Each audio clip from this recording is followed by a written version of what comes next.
যুক্তরাষ্ট্রের president Donald Trump চীনের ওপর নতুন করে শুল্ক আরোপের ঘোষণার পর দেশটির বিরুদ্ধে পাল্টা পদক্ষেপ নিয়েছে চীন। আগামী সপ্তাহ থেকেই কার্যকর হবে নতুন এই শুল্ক। চীনের পাল্টা শুল্ক আরোপের পর মার্কিন শেয়ার বাজারে বিশৃঙ্খলা দেখা দিয়েছে।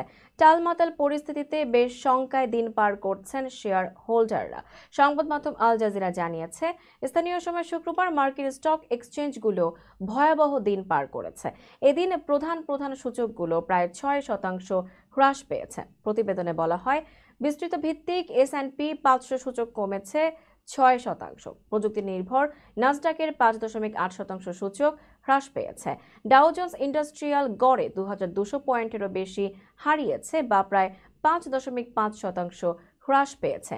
ট্রেডিং ফ্লোরে শুক্রবার ছিল টানা দ্বিতীয় অস্থিরতার দিন।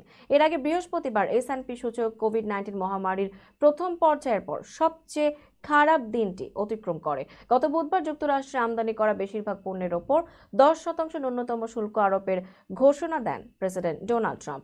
এছাড়া নির্দিষ্ট কিছু দেশের ওপর উচ্চতর শুল্ক আরোপের সিদ্ধান্ত নেওয়া হয়। তালিকায় আছে বাংলাদেশও। তবে এই শুল্ক আরোপ থেকে বাদ দেওয়া হয়েছে রাশিয়াকে।